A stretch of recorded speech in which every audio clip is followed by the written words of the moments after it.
Hi there, everyone. I want to go through this example problem on the traveling salesman project. So hopefully it will help you as you complete this project. So the setup of this project is you have a example problem here. It shows how to do it for the most part. And then it has another problem that you do entirely on your own without the prompting that the first problem provides you with. So let's take a look at this first one. That's the one I'd like to go over with you today. It says, suppose a salesperson needs to travel to 4 different cities to promote a product for his company. His company is headquartered in Atlanta, which is the point that has the A. So he'll need to begin and end his trip there. He also needs to visit Birmingham, Cincinnati, and Detroit. Ironically, A, B, C, and D, right in order of the alphabet. He wants to find the cheapest route that will allow him to visit all the cities and still return home.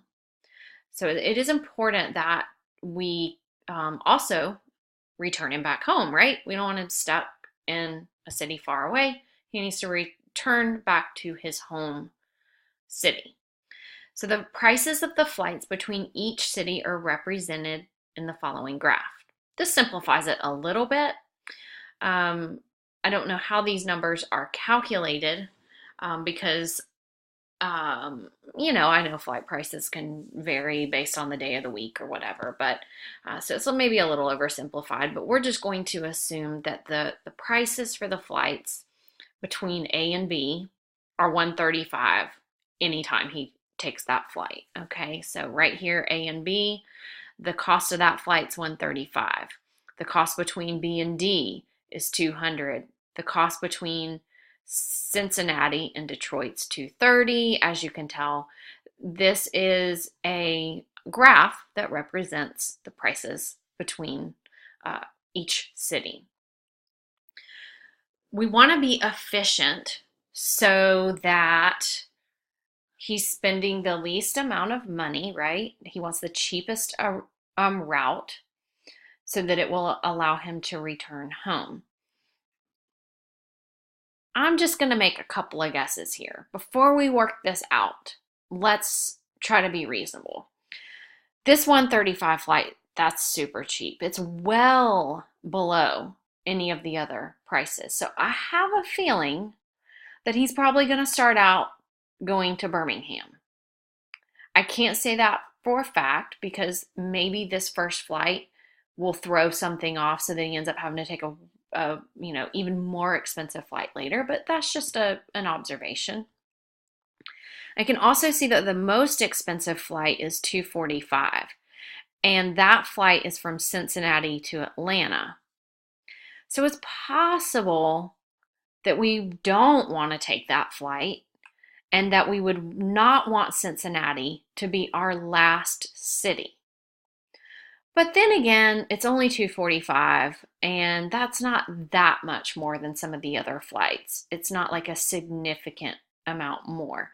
But this 135 is well below any of them. So I'm just making a prediction that we're probably going to go with that. But if we were to make a guess of his route and how much it would cost, let's just make one up. Let's say we would go A, B, C, D, and then back home.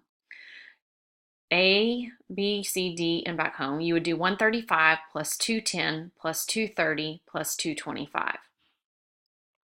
And that would be the cost of that particular route. But that's, of course, not the only route. You can go this way. You could go this way. You don't want to go back home and then back to D and then back home, though. So you wouldn't count something like that. You would only count each letter once or each city once. We need to really organize this. Sure, you could write it all out, but if you can find a graphical representation of this, you will solve this a lot faster and in a more organized way. This is called the Traveling Salesman Problem, TSP. has puzzled mathematicians for years. There's still no known algorithm that can be applied to solving every type of TSP, but there are some strategies that are commonly used. One way is with a tree diagram. So what we will start our tree at A. So that's where he lives in Atlanta. And as you can see, the bottom is also Atlanta because you got to get back to Atlanta. The possibilities here from Atlanta are Birmingham, Cincinnati, and Detroit. So let's just pretend that all this isn't there. And we're going to start with Atlanta and go to Birmingham. Once you get to Birmingham, there's only 2 cities left, right? Cincinnati or Detroit. So then you fork off your tree diagram into those 2 cities. Then, okay, now let's take Cincinnati. So if I've gone from Atlanta to Birmingham to Cincinnati, there's only one place left to go, and that's Detroit and back home. Or I could go Atlanta, Birmingham, Detroit, Cincinnati, because that's the only one left if we've already gone to Birmingham and Detroit, and then back home. So now we've got all of the combinations of Atlanta then Birmingham right here. There's one path here, second path here. Now we can say, oh, what if we go to Cincinnati first? We go to Cincinnati, then what we have left is Birmingham and Detroit. Then if you go to Birmingham, only thing left is Detroit, then back home. So on and so on and so on. As you are creating your own tree diagram, you don't have to have these pretty boxes and straight lines and all of that, but you do want to space them out enough so that you have room to add your additional destinations. Okay, so space it way out as you create it for the second problem in this. You don't have to rewrite this one though. Then it says find the total cost for each route by adding the cost of the individual flights under the tree diagram. So write the total cost. So if you print this out, then what you'll do is you'll just add up 135, 210, 230, 225 and write the total for the route here. Atlanta, Birmingham, Detroit, Cincinnati, Atlanta, add all those up. Atlanta to Birmingham is 135. Then Detroit, Cincinnati, add them up, put it here. If you didn't print this out, just type the letters in your Word document. A, B, C, D, A, 225. A, B, D, C, A, oh, not 225, whatever it adds up to be. And so you're going to add them all up. Then you'll have all of the costs down here of all of the routes, all of the possible routes that are going to go from Atlanta back to Atlanta and the cost. And you will be able to answer the questions. According to the total cost, which one has the cheapest route? So you're going to need to say Atlanta to blah, blah, blah, blah, and then back to Atlanta. You can use letters if you want for that one too. Now, suppose our salesperson needs to add another city, El Paso. So additionally, the fares have changed and are now represented in the following graph. This is a bit more complicated, isn't it? We have a lot of different routes now. A to B, C, D, E, A to C. Okay, so the only thing I don't see a line for is C to E. There must not be a route from Cincinnati to El Paso.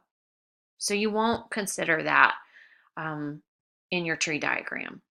Because you're adding another route, when you create your tree diagram, space it out. Use an entire sheet of paper and write Atlanta at the top and then fork it out 4 different ways all the way across the page. And then just start the same exact pattern again, except for you would have like Atlanta, Birmingham, and it would fork off to 3 different ways: Cincinnati, Detroit, El Paso. Then Cincinnati would fork off to Detroit and El Paso, and then to Detroit, and then to El Paso, and then back to Atlanta. So your tree diagram is going to be much bigger than this one. So again, space it out over an entire sheet of paper. Then you're going to add up the cost of each route and then provide your answer for the cheapest route.